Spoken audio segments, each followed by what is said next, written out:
Hai,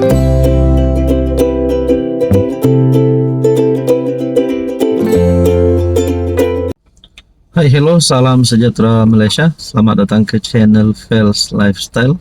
Terima kasih kerana terus bersama dalam channel ini. Kepada yang baru di dalam channel ini, selamat datang saya ucapkan. Baru-baru ini kita mendengar tentang isu rasuah. Banyak saja, ada saja isu rasuah yang berlaku.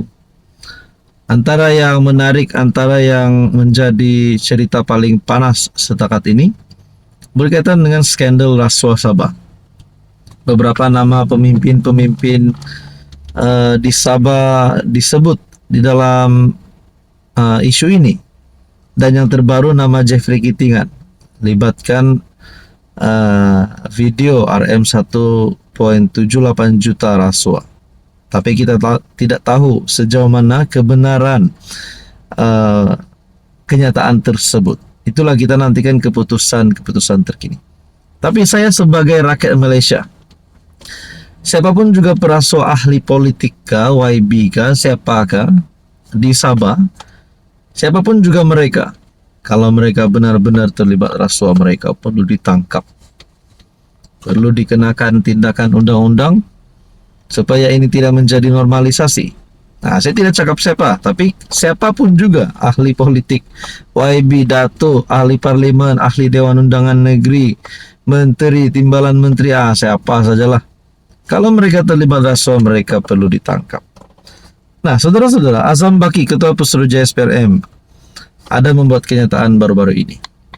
Azam arah siasat segera. Video kaitkan pemimpin kanan Sabah. Saya menggesa SPRM supaya siapapun juga ahli politik janganlah ada nak lindungi VVIP kah, nak lindungi ahli politik kah, janganlah. Saya menggesa SPRM supaya menjalankan siasatan dengan tulus dan menangkap siapapun juga perasuah ini dan yang terlibat dengan rasuah. Oke, sebelum saya teruskan, saya kongsikan kepada Anda, ini adalah terapi imun transfer factor. Kepada Anda di luar sana yang ada masalah kesehatan, ada masalah penyakit berulang, gout, gastrik, kencing manis, kolesterol, darah tinggi, apa saja masalah Anda, apa saja penyakit yang Anda alami, mungkin ini adalah jawaban kepada doa Anda. Ini adalah terapi imun untuk meningkatkan, mendidik, dan menyeimbangkan sistem imun badan supaya sistem imun badan Anda kuat dan mampu melawan pelbagai jenis penyakit. Sekiranya Anda berminat, Anda boleh menghubungi saya di nomor yang tertera. Nah, kita, bukan saja saya, tetapi rakyat Malaysia, rakyat Sabah menggesa SPRM dan pihak berkuasa untuk menangkap siapapun juga pemimpin politik yang kotor dan siapapun juga. Ketua Pesuruhjaya SPRM berkata beliau sudah mengarahkan individu digambar dalam video itu dipanggil, memberi keterangan bagi melengkapkan siasatan. Azam Baki mengarahkan kertas siasatan dibuka segera ke atas video dikaitkan dengan seorang pemimpin kanan Sabah. Siapa dia? Katanya SPRM Sabah akan menyiasat segera pendedahan. Didakwa dilakukan ahli perniagaan bernama Albert Tay. Saya juga sudah mengarahkan kedua-dua individu yang terbabit dipanggil memberi keterangan bagi melengkapkan siasatan sedang berjalan. SPRM akan berusaha menyelesaikan siasatan ini secepat mungkin. Malaysia kini mendedahkan satu video dikaitkan dengan seorang pemimpin kanan Sabah didakwa menerima bayaran lebih RM 1 juta. Siapakah dia? Adakah ini nama yang sama yang disebut oleh Albert Tay yang disebut RM 1.78 juta yang libatkan nama Jeffrey Kitingan? Apapun, kita nantikan saja apa yang akan berlaku selepas ini. Hai, hello, salam sejahtera Malaysia. Selamat datang ke channel Fels Lifestyle. Terima kasih kerana terus setia dan terus bersama di dalam channel ini.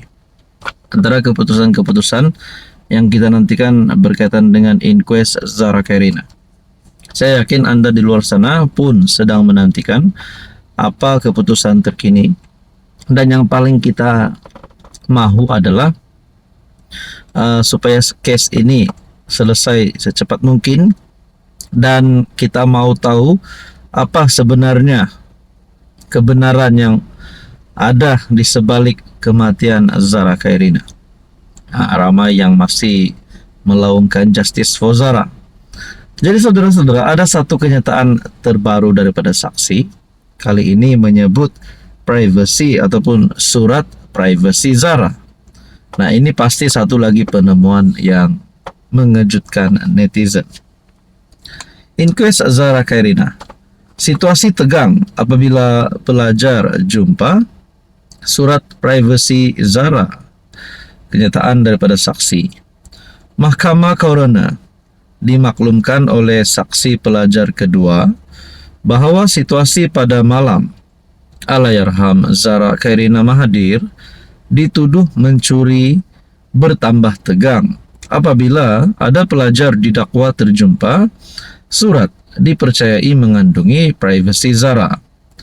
Peguam bela Rizwan Din berkata, pada malam 15 Julai 2025, Zara dipanggil masuk ke sebuah dom dan dibawa ke satu sudut bilik untuk disoal mengenai kehilangan dompet.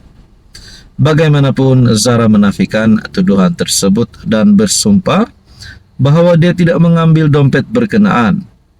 Pelajar yang membuat aduan kemudian dipercayai menerima penafian Zara dan memohon maaf. Namun tidak lama selepas itu, seorang pelajar lain masuk ke dom dan dengan marah menuduh Zara mencuri barangan pribadi miliknya. Pelajar tersebut kemudian keluar dan kembali bersama dua rakan lain, lalu mengelilingi Zara yang ketika itu masih berada di sudut bilik. Katanya ditemui media di luar mahkamah. Sehubungan itu, menurut saksi, seorang pelajar mula memarahi Zara dengan kata-kata kesat, termasuk perkataan menghina, menyebabkan mangsa menangis. Surat privasi itu, jika tidak silap, Zara ada menyatakan dia mahu menjadi badar. Badar ni maksudnya pengawas surau di sekolah. Saksi turut menyatakan Zara kelihatan semakin sedih dan terus menangis sebelum beberapa pelajar meninggalkan dom. Malah pelajar itu berkata dia berasa takut dan melarikan diri daripada situasi tersebut. Katanya lagi, proceeding inquest akan bersambung dengan melibatkan saksi pelajar yang ketiga. Ini adalah inquest Zara Khairina pada 24 September 2025. Jadi saudara-saudara, itu adalah apa yang dinyatakan saksi. Saya tertanya-tanya, adakah ini hanya pertanyaan, adakah Zara Khairina ini kemalangan ataupun dibunuh? Adakah Zara Khairina dibunuh hanya kerana mencuri? Tapi kita dapat lihat di sini pengakuan bahwa Zara tidak mencuri. Nah, Zara Khairina yang dituduh mencuri dan situasi tegang. Bahkan saudara-saudara, Zara menafikan tuduhan tersebut dan bersumpah bahwa dia tidak mengambil dompet berkenaan.